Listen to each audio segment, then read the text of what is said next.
Alright, so in this video we're checking out another 2.4 gigahertz dual channel wireless microphone system. This is the Saramonic Air, brand new for this year, and comes in this really nice case. Get 2 transmitters and 1 receiver. Show you this here in a second. You get a bunch of other stuff as well. My particular bundle came with 2 of these lavalier mics, and I will have to show you how this works because it's a little bit different from some of the other ones here. And those lavalier mics do include a couple of wind muffs, plus these little clips to clip them onto clothing. And then you also get these wind muffs for the microphones themselves, and I'll demonstrate how to install that shortly. Get a USB-C cable for charging the charging case, and then you get a TRS to TRS cable, because this can not only work with your smartphones, which is I think my main go-to is going to be for smartphones, but you can also use it with your traditional DSLR cameras. My bundle came with a quick start guide. The full manual is a PDF file, and I'll show you some of the specs in that shortly. You get a warranty card and you get a safety guide, as well as this nice little carrying pouch to carry everything. Now there might be some other bundles out there, maybe probably, yeah, if you get a single microphone and receiver, you're probably not going to get the charging case. I'm sure that bundle is going to be available, and I believe there's going to be bundles without the lavalier mics. That's probably going to be an option, but this is the one that pretty much comes with everything in terms of the different options. Additionally, they sent me this little camera adapter, and this is actually what the box looks like, and this attaches to the receiver. It's supposed to work with Sony cameras. I believe this is the one that's for, yeah, specifically for Sony cameras, but it doesn't work with all of them. There's a lot of Sony cameras out there, and let me just show you what it shows in the manual. So this is the compatibility list, and yeah, pause the video if you want to see if your camera is in this list. However, my cameras are not in this list, but I can still show you how this should work. So all the Sony cameras, or most Sony cameras, come with something called a hot shoe here. You can see there's some pins in here, and you can connect accessories directly to here, this little hot port here. So this camera adapter, there's a little cover here. You're going to pull that off, and then here are the pins for this little hot shoe, and that's going to slide right into this slot right here, like so. And then this is going to then attach to the receiver via this little connection here. So let me show you how that works. So this is the receiver, and it just comes with this basically adaptable port here. I have the USB-C connector on here, and then you can just stick these in these little spots in the case. This is the lightning adapter. They sent this along. This is not included. This is a separate purchase, but if you're wondering what it looks just like the USB-C adapter. And then there's 2 spots here in the case. They can hold these magnetically, as you can see. It goes in right here like so.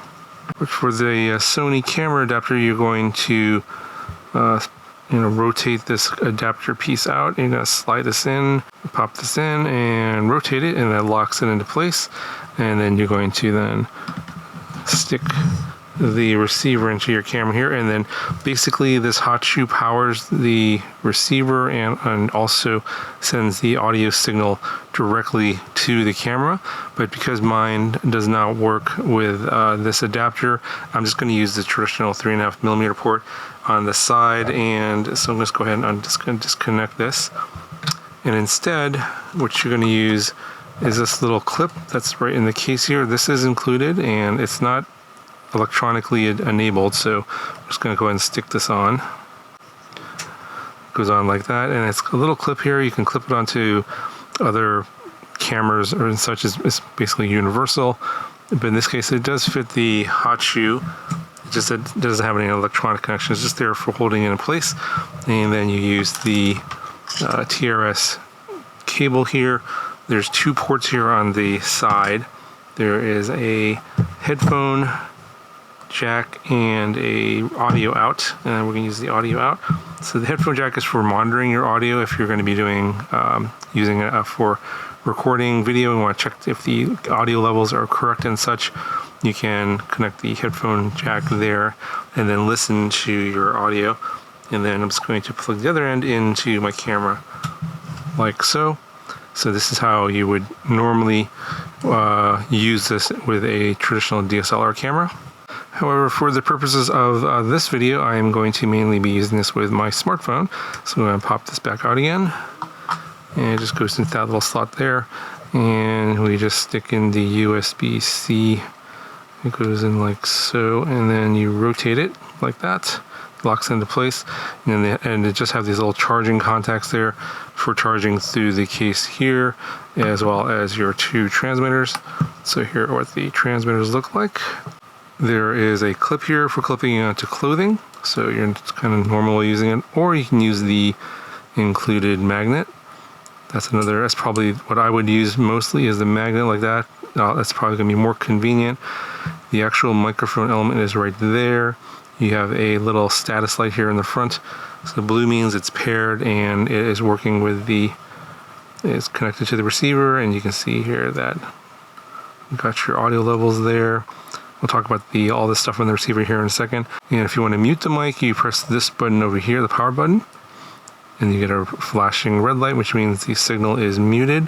And you can see also it's indicated there as a little X on the speaker, whereas the second transmitter, which is on the table over here, you can see that it is still registering audio because the mute button has not been pressed on that one. So we'll go ahead and unpress that.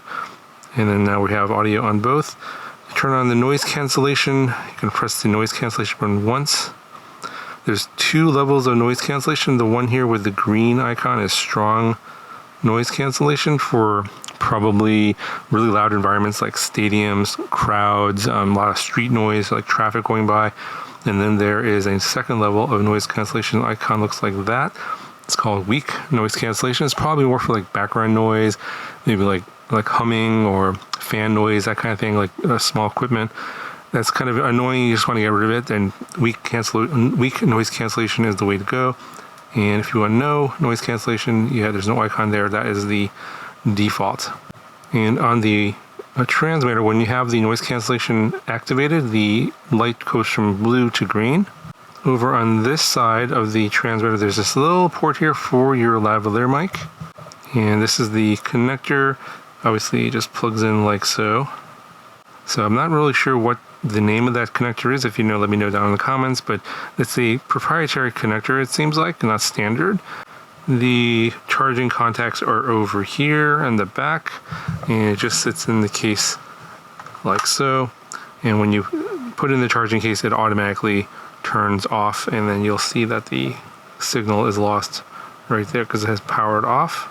These are the small wind muffs that you're going to want to use if you're going to be in a windy environment, and they just clip onto the top. You have these little clip holders here, and it just goes on like this. You can see it should hold on no problem. And here is the receiver. Again, you have USB-C pass-through for charging here, and that goes to your phone so that you can charge your phone while using it. And again, on this side you have your 3.5 millimeters out, as well as your headphone jack. Nothing on this side or the top. And then this is the little OLED screen. It's about 1 inch in diagonal. You can see the little indicators here. The 0 dB is for the gain on the transmitters, and then the plus 5 dB is the output gain on the 3.5 millimeter output here. And you can adjust that using the menu. You can use basically short press the M button, and then if you press the M button again, it cycles through each of the menu options. So I'm just going, and then for the NC, that goes up, so that's up and down, and then I believe long press is to select. So in this case, output modes, it's on mono. If you select it by long pressing M, it turns orange like that. And so you have the options, I believe. You short press the M button again. You have mono, stereo, and safety. Mono is probably the way to go. Basically, it'll record the mono track on both left and right channels. It's a stereo channel. Or if you go to stereo, then if you have both transmitters going, the transmitter 1 will go to the left audio channel and transmitter 2 goes to the right audio channel. If you use the safety audio feature, The left is the standard mono, whatever audio it's at the gain that it's set at, it's recorded normally. However, if you have, for example, have a lot of clipping, or if it's super loud and you didn't use the limiter, for example, which I'll talk about here in a second, then you have a safety track which you can use in this mode, which is 6 dB lower than the main audio. So it's kind of up to you how you want to use that. But for most people, and for myself, I will be using mono, and then long press to save it. You have the speaker option, which we'll leave on. So that basically means when this USB-C is plugged into your smartphone, when you play back your video, you'll be able to listen to the audio through the speaker on the phone. If it's off, it's going to be, I think, outputted through the headphone jack here. So we're going to pass through this. You have a limiter option. So if you're in a really noisy environment, we don't want to have clipping, you want to enable this. So basically you have off, and then there's limiter on. And that will basically, if it detects any like really loud noises, it will prevent the audio from clipping. And probably will, in most cases, you'll want to leave it on. So go ahead and do that. So this next option is called low cut. It says as a low cut filter available to you. So you have two options. You have a 75 Hertz low cut filter and a 150 Hertz low cut filter. And I'm not going to use that for mine recordings, so I'll leave that off.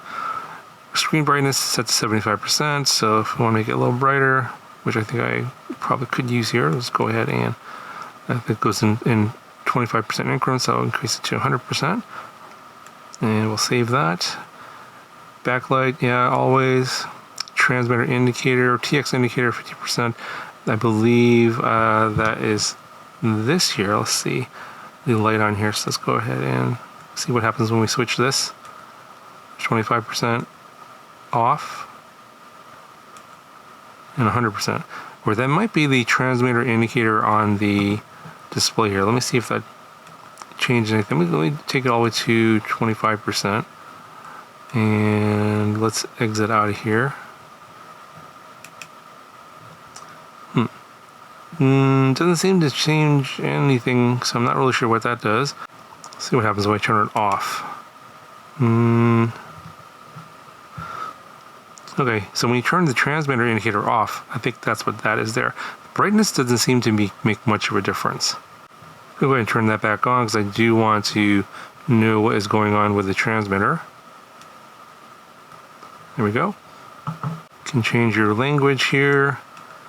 Pairing, you can, if you, for whatever reason, you lose the pair on the transmitters, you can initiate the pairing here in the menu.